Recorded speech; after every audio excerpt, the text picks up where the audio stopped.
रानी और निशा दोनों ही बहुत अच्छी दोस्त थी।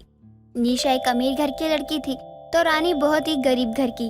रानी ने कई बार निशा को अपने गरीब होने के बारे में बताने की कोशिश करी, लेकिन हर बार किसी न किसी कारण की वजह से वो उसे अपने गरीब होने की बात नहीं बता पाती है। एक दिन निशा रानी को फोन करती है और बोलती है, रानी, आज हम सभी दोस्त मिलकर बाहर घूमने के लिए जा रहे हैं। तू भी हमारे साथ चलेगी क्या? यार तुझे मुझे पहले बताना चाहिए था ना, लेकिन तू तो सारी तैयारी करने के बाद बता रही है। यार, हम जब भी घूमने का प्लान बनाते हैं तू ऐसे ही नाटक करती है। मुझे कुछ नहीं सुनना। तू हमारे साथ चलेगी मतलब चलेगी। यार मेरा चलना तो मुश्किल लग रहा है, एक काम करो तुम लोग चले जाओ, हम बाद में चल लेंगे। यार, तेरा ये हर बार का ड्रामा रहता है। जब भी हम कहीं बाहर घूमने का प्लान बनाते हैं तो तू हमेशा ही उसमें टांग अड़ाती है। अरे तुझे बाहर घूमने में क्या ही प्रॉब्लम है? मुझे कोई प्रॉब्लम नहीं है यार, वो क्या है ना, मेरी माँ की तबीयत खराब है और मैं उन्हें ऐसी सिचुएशन में छोड़कर जा नहीं सकती। तू हर बार मेरे दोस्तों के सामने मेरी इंसल्ट करवाती है। उन्होंने पहले ही कहा था कि तू नहीं जाएगी, लेकिन मैं ही हूँ जो तुझसे पूछने आ गई। लेकिन गरीब होने के कारण वो उसके साथ घूमने के लिए नहीं जा पाती और दोनों की सारी बातें उनकी माँ कावेरी सुन लेती है। रानी के फोन रखने के बाद कावेरी उसके पास जाती है। क्या हुआ बेटी, तू अपने दोस्तों के साथ घूमने के लिए क्यों नहीं गई? माँ पहली बात तो ये, मेरे पास उनकी बराबरी करने जितने पैसे नहीं हैं, और दूसरी बात, अगर मैं उनके साथ चली जाती तो आलू पूरी कौन बेचने जाता जिससे हमारे घर की रोजी रोटी चलती है।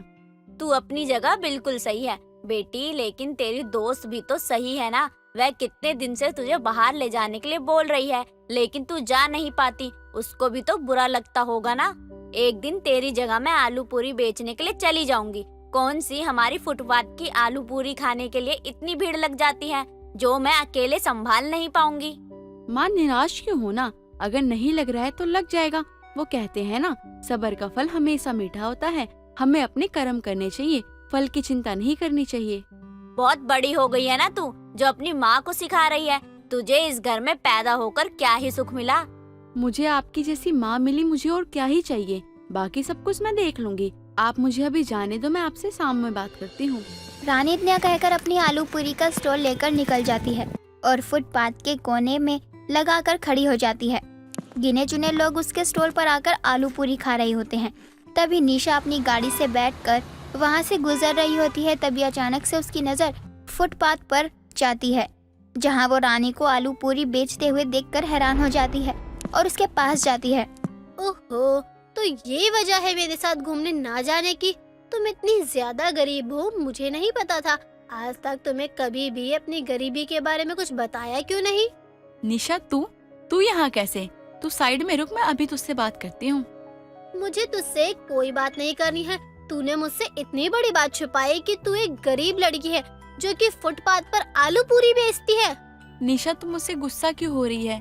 तू तो मेरी बहुत अच्छी दोस्त है ना, और मैंने तुझे ये बात बताने की बहुत कोशिश की, लेकिन हर बार किसी न किसी कारण से ये बात अधूरी रह जाती थी।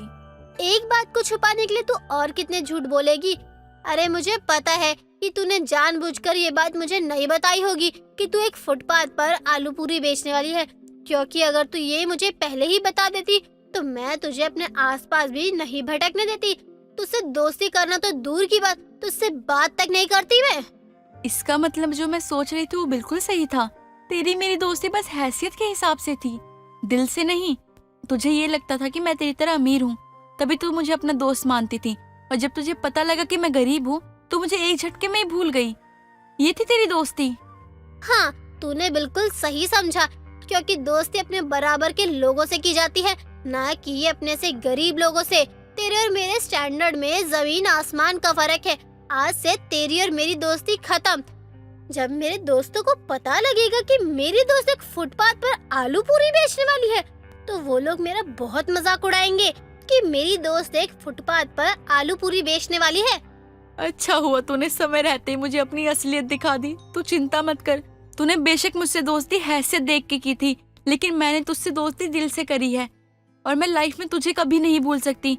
और अगर तुझे कभी भी मेरी जरूरत पड़े तो तू बस मुझे याद कर लियो। निशा रानी को उसकी गरीबी के चलते सुनाकर वहां से चली जाती है और उस दिन के बाद से वो कभी भी रानी से नहीं मिलती और ना ही उसे कोई फोन करती। ये सारी चीज उसके दोस्त लोग भी देखते हैं। एक दिन वो अपने दोस्तों के साथ कॉलेज की कैंटीन में बैठी होती है। तभी उसका बॉयफ्रेंड अजय उससे बोलता है। क्या हुआ बेबी, आजकल तुम कुछ ज्यादा ही परेशान लग रही हो। और वह तुम्हारी दोस्त, क्या नाम था उसका, रानी, वो कहाँ है आजकल? तुम्हारे मुंह से उसका नाम भी नहीं सुन रहा हूँ आजकल मैं। वो मेरी दोस्त नहीं है और आज के बाद उसका नाम मेरे सामने लेना भी मत। अच्छा, तो ये बात है। लगता है तुम दोनों दोस्तों के बीच लड़ाई हुई है। मामला काफी सीरियस लगता है। बट इट्स ओके यार, दोस्तों में छोटी मोटी लड़ाई झगड़े तो चलते ही रहते हैं। अजय, मैं बिल्कुल भी मजाक के मूड में नहीं हूँ। मैंने कहा था ना तुमसे कि मेरे सामने उसका नाम मत लेना, वरना मैं अभी के अभी यहाँ से चली जाऊंगी। ओके फाइन यार, शांत हो जाओ, मैं नहीं लूंगा उसका नाम। तुम तो ऐसे रिएक्ट कर रही हो जैसे पता नहीं क्या ही हो गया। एक काम करते हैं, कहीं घूम कर आते हैं, चलो मेरे साथ तुम।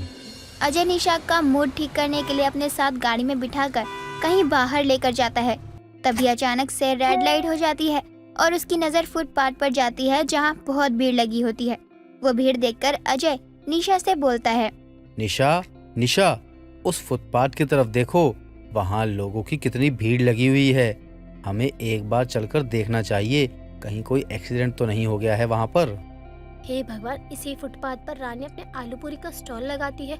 कहीं अजय ने उसे देख लिया तो मेरा मजाक उड़ाएगा। क्या जरूरत है वहाँ जाने की, ग्रीन सिग्नल हो गया है, चुपचाप चलो जहाँ जा रहे हो। यार, इंसानियत के नाते एक बार हमें चलकर देखना तो चाहिए। हो सकता है वहाँ पर जो इंसान हो उसे हमारी मदद की जरूरत हो। अजय निशा को जबरदस्ती अपने साथ फुटपाथ की तरफ लेकर जाता है। तभी आधे रास्ते में उसका दोस्त अनुज मिल जाता है तो अजय बोलता है। अनुज भाई, तू यहाँ क्या कर रहा है? और यह भीड़ किस चीज की लगी हुई है यहाँ पर? अब तुझे क्या बताऊं भाई, यहाँ पे एक लड़की ना आलू पूरी का स्टॉल लगाती है। अरे भाई, उसकी आलू पूरी आए हाय क्या मस्त होता है, इतना टेस्टी होता है ना, मजा आता है खाकर। एक बार मैंने ले लिया और अपने घर वालों को खिला दिया। उनको इतना अच्छा लगा कि अब वो पीछे पड़े हैं कि खाएंगे तो हम वही आलू पूरी लेकर आ। अब मैं कैसे लेकर आऊं? देख रहा है भाई, लाइन कितनी लंबी है। मुझे तो लगता ही नहीं है कि मेरा नंबर आ भी पाएगा। तू सच कह रहा है क्या भाई? इतना अमीर होने के बाद तो यह फुटपाथ की आलू पूरी खाने के लिए आया हुआ है। भाई तू तो जानता है ना मैं कितना फूडी इंसान हूँ। खाने पीने के मामले में मैं ना देखता हूँ अमीरी ना देखता हूँ गरीबी। जहाँ पे खाना दिख गया वहीं पे मैं टूट पड़ता हूँ। और भाई यहाँ का ना खाना भाई इतना मस्त होता है ना, मजा आ जाता है खाकर। भाई टेस्ट में ना सबसे बेस्ट है यहाँ का। और जब टेस्टी चीज खाने का सवाल हो तो मैं अपनी गर्लफ्रेंड से भी ना पूछूं। ये बात तो तूने बिल्कुल सही बोली भाई, मैं तो बिल्कुल तेरी तरह ही हूँ। अब तो मेरा भी मन कर रहा है इस स्टॉल की आलू पूरी खाने का। अजय और अनुज दोनों आपस में बात कर रहे होते हैं। तभी अजय की नजर रानी पर चली जाती है, जिसे देखकर वो बहुत खुश हो जाता है और अनुज से बोलता है। भाई, लगता है तेरी बात तो बन गई। तू इस लड़की के बारे में बात कर रहा है, इसका नाम तो रानी है, रानी। भाई तू तो उसका नाम ऐसे ले रहा है ना जैसे तेरी कोई पड़ोसन हो। तू वहाँ जाएगा, तुझे देखेगी और फ्री में आलू पूरी खाने के लिए दे देगी। तू कुछ ऐसा ही समझ ले, क्योंकि ये हमारी दोस्त है। अब तू देख कि तुझे कितना जल्दी आलू पूरी मिलता है। अपने अमीर दोस्तों की बातें सुनकर कहीं ना कहीं निशा को अपनी गलती का एहसास हो जाता है, जिसके बाद वो दोनों के साथ रानी के स्टॉल पर जाती है और अपने किए की माफी मांगती है। साथ ही अमीरी गरीब का भेदभाव भूलकर उसकी बनाई हुई आलू पूरी को भी खाती है। सुरीली अपनी जेठानी नीलम के साथ बाहर हॉल में बैठकर मटर छील रही होती है। तभी रसोई से निधि के चिल्लाने की आवाज आती है। दीदी, ये तो निधि की आवाज है। निधि इतना चिल्ला क्यों रही है? सब ठीक तो है ना दीदी? सुरीली, ये तो रसोई में जाकर ही पता चलेगा। जल्दी से रसोई में चलो। नीलम और सुरीली दोनों रसोई में जाकर देखते हैं तो वहाँ पर निधि के पल्लू में आग लगी होती है। नीलम तुरंत पानी से भरा जग निधि के पल्लू पर डालकर आग बुझा देती है। बहू, क्या हुआ? ये आग कैसे लगी? और तू ठीक तो है ना बहू? तू कहीं से जल तो नहीं गई ना? अरे नहीं नहीं माँ जी, मैं बिल्कुल ठीक हूँ, मुझे तो कुछ भी नहीं हुआ। लेकिन बहू, अब हमें ये भी बता दे कि आखिर ये आग कैसे लगी रसोई में? चाची जी, मैं सबके लिए सलाद काट रही थी और गैस पर सब्जी हो रही थी। पता नहीं कहाँ से कौन सी हवा चली कि मेरा पल्लू सीधा चूल्हे पर चला गया और पल्लू में आग लग गई। तो बहू, तू देखकर काम किया करना। अभी अगर तुझे कुछ हो जाता तो हम क्या करते? हमारे बारे में भी तो सोचा कर। अरे तुझे इस घर में आए हुए इतना टाइम हो गया है और तू कुछ भी ठीक से करना सीखी ही नहीं। मुझे ना अब कुछ करना ही नहीं है। अरे मैं कितना भी अच्छे से खाना बना लूं, आप लोगों को कभी मेरे हाथ का खाना पसंद ही नहीं आता। अब से मैं खाना ही नहीं बनाऊंगी। अब आप लोग खुद बनाओ और खुद खाओ। बहू ये तू कैसी बातें कर रही है? अरे हम तुझे गलत सही के बारे में नहीं बताएंगे तो और कौन बताएगा? और इस घर की तू बहू है, अगर तू ही काम करने से मना कर देगी तो काम कौन करेगा? माँ जी, घर की बहू हूँ मैं, यही सोचकर मैं घर के काम करती हूँ। लेकिन बाकी सबको तो मेरे बारे में सोचना चाहिए ना। इतने प्यार से सबके लिए खाना बनाती हूँ, लेकिन कोई तारीफ नहीं करता मेरी। अगर तारीफ लायक खाना बनाएगी तो तारीफ मिलेगी ना। देख बहू, हमारी जॉइंट फैमिली है, मैंने भी सब कुछ संभाला है, सुरीली ने भी सब कुछ संभाला है, इसलिए हमें लगता है कि तुझे भी कोई परेशानी नहीं होनी चाहिए। दीदी आप भी ये क्या बहू को इतना सुना रही हैं? अरे गलती हो गई, सबसे हो जाती है। मैं भी जब शादी करके आई थी तो मुझसे भी तो गलतियाँ होती थी। मैंने भी तो समय के साथ ही सीखा है ना। तुमने सीखा तो, लेकिन यहाँ तो बहू कुछ सीखना ही नहीं चाहती है। हर काम में बस मुंह ही बनाती रहती है। कुछ भी कहो इसे तो कुछ अच्छा ही नहीं लगता है। अरे कल को इसकी देवरानी आएगी तो वो क्या सीखेगी? हाँ, मैं मुंह बनाती हूँ क्योंकि मुझे अब इतना करना ही नहीं है। अब आप कोई कुक बहू ही ले आओ अपने लिए, जो आपको अच्छा अच्छा खाना बना कर खिलाए। रसोई के बाहर के काम मैं ही कर लूंगी। निधि इतना बोलकर वहाँ से चली जाती है। निधि की बात सुनने के बाद नीलम और सुरीली उसे कुछ कहते ही नहीं और वो दोनों खुद ही सारा खाना बनाने लग जाते हैं। ऐसे ही कई दिन निकल जाते हैं। कुछ दिनों बाद उसकी पड़ोसन विमला आती है। अरे विमला क्या हुआ? आज तो बहुत दिनों बाद दर्शन दे रही है। मेरी कोई बात बुरी लग गई क्या तुझे, जो तूने आना जाना बिल्कुल बंद ही कर दिया? अरे दीदी, विमला कुछ दिनों के लिए अपने मायके गई थी, तभी नहीं आई। देख लो सुरीली बहन अपनी जेठानी को, पड़ोसियों की कोई खबर नहीं है। ऊपर से मुझसे ही शिकायत लगा रही है कि मैं नहीं आती। मुझे तो बहुत बुरी लगी नीलम बहन की ये बातें। अरे क्या विमला, तू भी ना इतनी इतनी बातों को दिल से लगाती है। अरे गलती माफ कर दे, गलती हो जाती है सबसे। तू मायके नहीं गई अपने? अच्छा चलो ये सब छोड़ो और मेरी बात सुनो। तुम्हारे अभय के लिए मैं एक बहुत अच्छी लड़की का रिश्ता लेकर आई हूँ। लड़की बहुत ही संस्कारी है, अरे काम में तो एकदम निपुण है। कहो तो बात आगे चलाऊं? अरे नहीं नहीं, हमें तो ऐसी लड़की चाहिए जो हमारी जॉइंट फैमिली को संभाल ले। बड़ी बहू तो अब तक हमारे घर में एडजस्ट ही नहीं कर पाई है। अगर ऐसी ही छोटी बहू आ गई तो दोनों ही दिक्कत होगी। अरे वो लड़की बहुत ही सीधी और संस्कारी है, उसे परिवार संभालना आता है। उसका परिवार भी जॉइंट फैमिली वाला है। यहाँ तक कि लड़की कुक है, बहुत ही स्वादिष्ट खाना बनाती है। दीदी मुझे लगता है कि हमें एक बार लड़की और उसके परिवार वालों से मिल लेना चाहिए। क्या पता ये लड़की हमारे अभय के लिए बनी हो। मुझे तो जितना उसके बारे में पता चला है वो ठीक ही लग रही है। विमला की बताई हुई लड़की नेहा से सब लोग मिलने जाते हैं। दोनों परिवार को ही एक दूसरे का परिवार अच्छा लगता है। नेहा और अभय भी एक दूसरे को पसंद कर लेते हैं और कुछ दिनों बाद अच्छे मुहूर्त पर उन दोनों की शादी भी हो जाती है। शादी के बाद नेहा सब कुछ संभालने लगती है और खाना तो वो बहुत ही अच्छा बनाती है, क्योंकि कुक बहू जो थी। ऐसे ही एक दिन सुरीली सबके आगे नेहा को सोने का हार पहनाते हुए बोलती है, नेहा बहू, तूने अपने परिवार को तो अच्छे से संभाला ही है, लेकिन मैं तो ये हार तुझे इसलिए दे रही हूँ क्योंकि तू बहुत अच्छा खाना बनाती है। ऐसा लग रहा है कि जॉइंट फैमिली में एक कुक बहू आ गई है। माँ जी, मैंने अपने कुकिंग के प्रोफेशन को आगे नहीं बढ़ाया, घर की परेशानी की वजह से। मेरे मायके में तो कोई खास मेरे खाने की तारीफ ही नहीं करता था, लेकिन यहाँ आकर मुझे लग रहा है कि मुझे ऐसा ही परिवार चाहिए था। माँ जी, चाची जी, आपने इतने समय में मुझे तो कुछ भी नहीं ऐसा कीमती दिया। नेहा को आए हुए बस अभी 1 महीना हुआ है और आपने उसे इतना कीमती हार दे दिया। बहू, इंसान अपने व्यवहार से ही लोगों का दिल जीतता है, और अगर व्यवहार ना अच्छा हो तो खाने से तो कोई जीत ही नहीं सकता। लेकिन तेरा ना व्यवहार अच्छा है, ना तुझे अच्छा खाना बनाने आता है, ये तुझे भी पता है। लेकिन अब तक तो मैं सब कुछ कर रही थी, वो तो आपने नहीं देखा। हमने सब देखा है। अगर अब तू कुछ ऐसा काम करे जिससे हम तुझे कोई कीमती चीज दे तो वो हम तुझे खुशी खुशी देंगे। जॉइंट फैमिली के लिए मुझे पहले से ही इतनी दिक्कत होती थी खाना बनाने में, अब कुक बहू आ गई है तो मेरा दूर दूर तक कोई नंबर नहीं आएगा। अब मुझे किसी से कुछ नहीं मिलने वाला। सब लोग नेहा की तारीफ करते हैं और ये बात निधि को बिल्कुल भी अच्छी नहीं लग रही थी। कुछ दिनों बाद निधि के ससुर मोहन दफ्तर के लिए जा रहे होते हैं तो निधि उन्हें उनका टिफिन देने जाती है। ससुर जी, आप अपना टिफिन लिए बिना ही दफ्तर जा रहे हो? ये लीजिए आपका टिफिन। अरे निधि बहू, तुमने तो नहीं बनाया है ना? अरे नहीं ससुर जी, मैंने तो नहीं बनाया। क्यों, आपको मेरे हाथों का खाना खाना है? अरे बहू, भगवान बचाए तुम्हारे हाथों के खाने से। मैं तो कुक बहू के हाथ का खाना ही खाऊंगा। वो तो मैं इसलिए पूछ रहा था क्योंकि मुझे लगा तुमने बनाया होगा। अगर तुमने बनाया होता तो मैं तो टिफिन भी नहीं ले जाता। अच्छा चलो, अब मैं चलता हूँ। मोहन इतना बोलकर दफ्तर चले जाते हैं, लेकिन मोहन की बातें निधि को बहुत चुभती है, इसलिए वो रसोई में आती है जहाँ नेहा खाना बना रही होती है।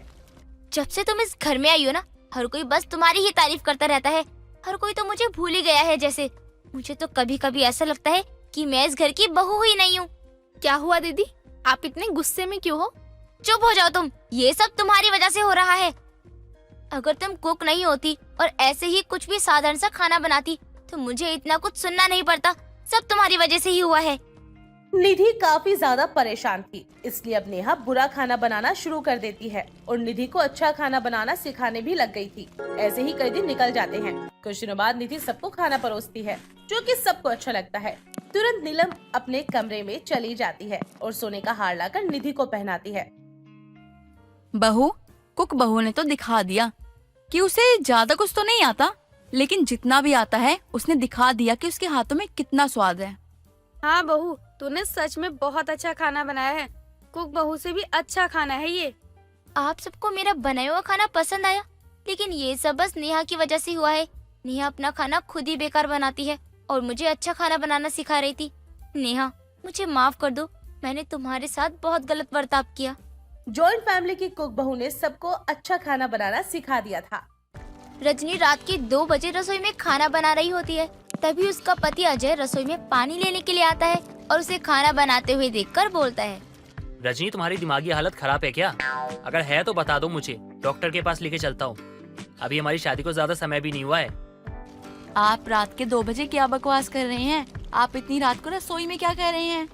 यही बात तो मुझे तुमसे कहनी थी, इसलिए मैं तुम्हें पागल कह रहा था। तुम रात में ठीक से खाना क्यों नहीं खाती हो, जो आधी रात को भूख लग गई? मुझे भूख नहीं लगी, बल्कि मेरा ऑनलाइन ऑर्डर आया था तो मटर पनीर की सब्जी और रोटी, तो वही बनाकर मुझे डिलीवरी करनी थी और डिलीवरी बॉय आता ही होगा। तुम क्या ये ऑनलाइन के चक्कर में पड़ी रहती हो? कुछ नहीं होने वाला इससे। बिना बात के तुम ना मेहनत कर रही हो। देखिए, कभी मेहनत से पीछे नहीं हटना चाहिए। बाकी देना ना देना सब भगवान के हाथ में है। फल की चिंता करके क्या हम काम नहीं करेंगे? वैसे भी जो फल की चिंता करता है ना, उसका काम कभी जिंदगी में पूरा नहीं होता। यार, इससे बिना बात के तुम्हारी नींद खराब होती है और कुछ नहीं होता इससे। अरे ये ऑनलाइन काम करना छोड़ दो, अपने घर पे ध्यान दो। देखिए, आपको जो कहना है कहिए, लेकिन मुझे ऑनलाइन काम करने से मत रोकिए। ठीक है भाई, करो जो करना है तुमको वो करो। मुझे पानी दे दो, मैं चला सोने। जी ठीक है, मैं देती हूँ। रजनी अजय को बोतल में पानी दे देती है और वो पानी लेकर अपने कमरे में चला जाता है। कुछ देर बाद उसकी थोड़ी सी आंख लगती है, तभी रजनी उसके पास आकर बैठ जाती है तो वो डर जाता है। कौन है मेरे बगल में? कौन है? अरे आपकी वाइफ हूँ, और कौन होगा? एक लड़की से ज्यादा डरते हो आप। सो जाओ। तुम यहाँ कैसे आ गई? तुम तो रसोई में थी ना, तो फिर यहाँ कैसे आ गई? बन गया तुम्हारा खाना? सब्जी बन गई, रोटी बनाने जा रही थी तो देखा कस्टमर ने ऑर्डर कैंसिल कर दिया, तो फिर मैंने सब्जी उठाकर फ्रिज में रख दी और कमरे में आ गई। देखो रजनी, मैं तुम्हें ना प्यार से समझा रहा हूँ, मेरी बात ध्यान से सुन लो। या तो अपनी ये रसोई बंद करो या मेरे कमरे को छोड़ दो। तुम्हारे कारण परेशान हो चुका हूँ मैं, चैन से सो तक नहीं पाता। ऑफिस जाने के बाद वो बॉस जीने नहीं देता और घर पे तुम। तो फिर आप भी सुन लीजिए, मैं कमरा छोड़ सकती हूँ लेकिन अपनी ऑनलाइन रसोई नहीं। एक तो वैसे ही कस्टमर ने दिमाग खराब कर दिया है, मेरी नींद खराब हो गई है और आप यहाँ की बकबक कर रहे हो। अजय और रजनी की बहस की आवाज सुनकर उसकी सास ममता वहाँ आ जाती है और दरवाजे का गेट बजाने लगती है। बहू, अजय बेटा, क्या हुआ? तुम दोनों लड़ क्यों रहे हो? कोई बात है क्या? लो, हमारी आवाज के कारण ना माँ भी उठ के आ गई। अब उनको जवाब तुम दोगी, मैं नहीं दूंगा कि हम क्यों झगड़ा कर रहे हैं। अजय इतना कहकर उठकर जाता है और दरवाजा खोलता है, तभी ममता अंदर आकर बोलती है, क्या हुआ तुम दोनों को? क्यों लड़ रहे थे? माँ जी लड़ नहीं रहे थे, वो मैं अपने ऑनलाइन रसोई का ऑर्डर पूरा करने के लिए गई थी, जब उसे करके कमरे में आई तो अजय जी की नींद खराब हो गई तो उसी बात पे चिल्लाने लगे। बहू, पूरा दिन मेरा बेटा ऑफिस में काम करता है, अब तू रात में भी उसे सोने नहीं देगी तो वो गुस्सा ही करेगा ना। माँ जी, मैं तो ये सब आप लोगों के लिए ही कर रही हूँ ताकि हमारे घर के हालातों में सुधार हो सके। बहू, हमें तेरे पैसे नहीं चाहिए, उससे हमारा कुछ नहीं होता, इसलिए तू अपनी ये ऑनलाइन रसोई दिन में चलाया कर, रात में नहीं। रात में मेरे बेटे को आराम करने दिया कर। जी माँ जी, मैं आगे से ऐसा कुछ नहीं करूँगी। थोड़ी देर बाद ममता वहाँ से चली जाती है और अजय और रजनी भी सो जाते हैं। ऐसे ही दिन बीतते हैं और बहुत कोशिशों के बाद भी रजनी की ऑनलाइन रसोई इतनी अच्छी नहीं चलती है जितनी वो मेहनत करती है। ऐसे ही एक रोज वो अपने परिवार वालों के साथ तैयार होकर कहीं पार्टी में जा रही होती है।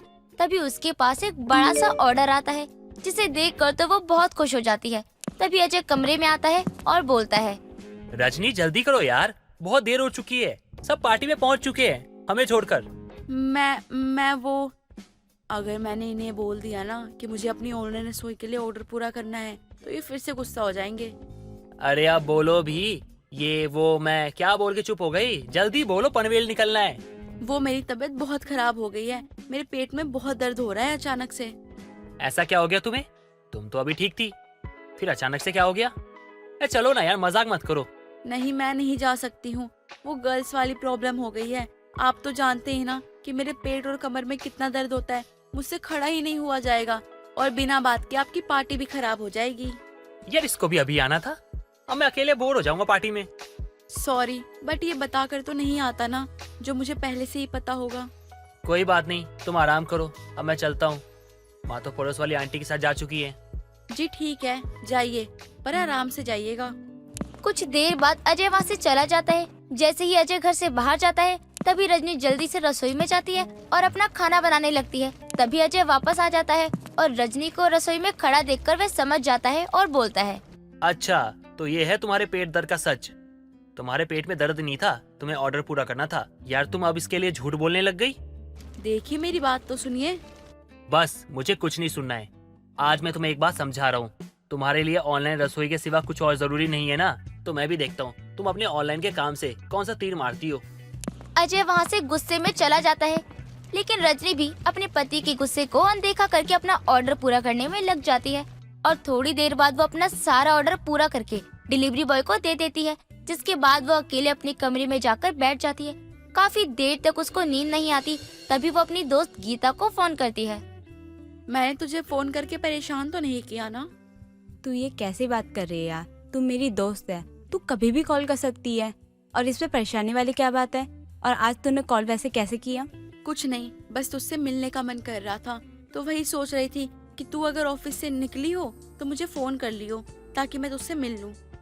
अच्छा हुआ यार तूने कॉल कर लिया, मैं तो बस अभी घर से बाहर ही जाने वाली थी। तो फिर तू आ रही है या नहीं मुझसे मिलने? हाँ यार, मैं तुझसे मिलने आ ही रही हूँ और ऐसा हो सकता है तू बुलाए और मैं ना आऊँ। गीता इतना कहकर फोन रख देती है और रजनी के घर के लिए निकल जाती है।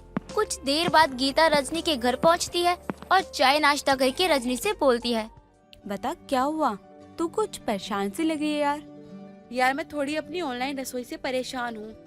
मेहनत तो कर रही हूँ लेकिन उतना अच्छा रिस्पॉन्स नहीं आ रहा है। बता ना मैं क्या करूँ? तू एक काम कर यार, ऑनलाइन खाना डिलीवर करने के साथ ना तू अपना ना खुद का ना ऑनलाइन फूड का चैनल शुरू कर ले, जिसमें खाना भी बनाती रहेगी और दिखाती भी रहेगी लोगों को। और एक काम करना, इंस्टाग्राम भी चालू कर ले, तेरा ऑनलाइन काम भी ना अच्छा चल जाएगा और टाइम ना उतना ही लगेगा यार। वो कैसे करेंगे? मुझे अच्छे से समझा, क्योंकि मेरे घर वालों को लगता है कि मेरे अंदर कोई हुनर ही नहीं है। वो मेरी ऑनलाइन रसोई के काम की वैल्यू नहीं करते। सबकी ना अपनी सोच होती है और इस सोच को ना सिर्फ तू पैसे से बदल सकती है, जिससे तू जब लाखों रुपए कमाएगी ना ऑनलाइन से, तब ना सब तेरी खुद तारीफ करने लग जाएंगे। तू सच बोल रही है ना? अब तूने जैसा बोला है मैं वैसा ही करूँगी और कोई चाहे कुछ भी बोले मैं पीछे नहीं हटूंगी। रजनी को गीता की बातों से एक हिम्मत मिलती है, जिसके बाद वो Insta, Facebook, YouTube online platform के जरिए अपनी ऑनलाइन रसोई को आगे बढ़ा लेती है। देखते देखते इस बात को सालों गुजर जाते हैं और सालों की कड़ी मेहनत के बाद एक दिन रजनी के अकाउंट में 2 लाख रुपए आते हैं, जिसे देखकर उसका पति हैरान रह जाता है और बोलता है, तुम्हारे अकाउंट में इतने सारे पैसे ये कहाँ से आए? मैंने ये सारे पैसे ऑनलाइन रसोई से कमाए हैं। और ये पैसे तो सिर्फ 2 महीने की कमाई है। रोज की कमाई बताऊंगी तो आप हैरान हो जाएंगे। मुझे माफ कर दो, मुझसे गलती हो गई। मैंने बहुत बुरा बर्ताव किया तुम्हारे साथ। मुझे आपकी माफी नहीं चाहिए, आपका साथ चाहिए। अब तो आप मेरे ऑनलाइन काम से गुस्सा नहीं होंगे ना? नहीं, कभी नहीं। आज के बाद मैं तुम्हें कुछ नहीं कहूँगा, बल्कि तुम्हारा साथ दूंगा। रजनी के ऑनलाइन काम को समझने और उसकी तरक्की को देखने के बाद उसका पति और उसकी सास दोनों उसका साथ देने लगते हैं और समय के साथ रजनी अपनी ऑनलाइन रसोई के जरिए बहुत अमीर बन जाती है और अपने घर की सारी परेशानियों को दूर कर देती है।